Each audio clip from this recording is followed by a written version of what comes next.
एक महत्वाची बातमी, तुळजाभवानी मंदिर शिखर प्रकरणावरून आता राजकीय वातावरण चांगलंच तापलंय।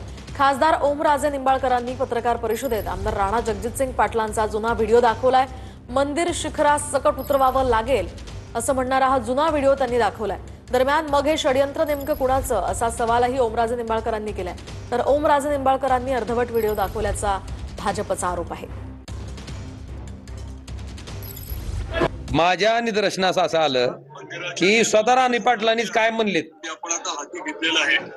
गेल्या 6 महिन्यापूर्वी तुमची निविदा प्रक्रिया होऊन काम सुरू झालेलं आहे आणि मंदिराचं काम करत असताना पूर्ण मंदिर जे आहे ते आपल्याला उतरवावं लागणार आहे शिखरासकट। पूर्ण मंदिर जे आहे ते आपल्याला उतरवावं लागणार आहे शिखरासकट। पूर्ण मंदिर जे आहे ते आपल्याला उतरवावं लागणार आहे शिखरासकट। आता विधान भवनाच्या पुढे जी मीडिया आहे त्या मीडियाच्या पुढे जाऊन त्यांनी हे वक्तव्य केलं आणि त्यांनी स्पष्ट सांगितलंय की जीर्णोद्धार करायचा आहे आणि ते जे मंदिर आहे ते आपल्याला शिखरासकट उतरावं लागणार आहे। आता ही स्टेटमेंट केलंय कोणी?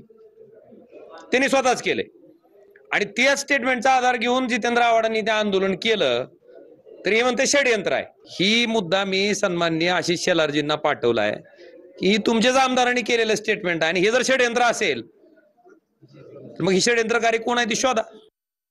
माझ्याकडे भरपूर तक्रारी येत राहतात कंटिन्यू। मग मी काय कलेक्टर साहेबांशी आणि पालकमंत्री महोदयांशी मी माझा ज्या काही तक्रारी आलेल्या असतात त्याचं मी त्यांना विचारत होतो किंवा मी त्या मांडत होतो कलेक्टर साहेबांना आणि पालकमंत्री महोदयांच्या मीटिंगमध्ये। त्यावेळेस आपल्या जिल्ह्याचे धाराशिव जिल्ह्याचे जे खासदार आहेत त्यांनी मध्येच बोलले, तू तुझी जमीन दे। ज्यावेळेस इथं शेतकरी कलेक्टर ऑफिस समोर उपोषणाला बसले होते पाठीमागं, त्यावेळेस हे सन्माननीय खासदार तिथे गेले आणि शेतकऱ्यांना सांगितलं की तुम्ही टावर पाडा, तारा पाडा लागणार आहे शिखरासकट आणि त्याच्या अनुषंगाने अहवाल आलेला आहे। आपण परत एकदा ESI कडनं देखील या बाबतीतला अहवाल घेतोय आणि येणाऱ्या 15 दिवसामध्ये हे स्पष्ट होईल की शिखर पूर्ण आपल्याला उतरवायचं का कसं। परंतु आता स्टेट आर्किओलॉजी डिपार्टमेंटने सांगितल्याप्रमाणे हे काम जे आहे ते आपण करतोय। आर्किओलॉजी डिपार्टमेंटला निधी उपलब्ध करून दिलाय आणि पुरातत्व विभागाच्या माध्यमातून काम सध्या चालू आहे।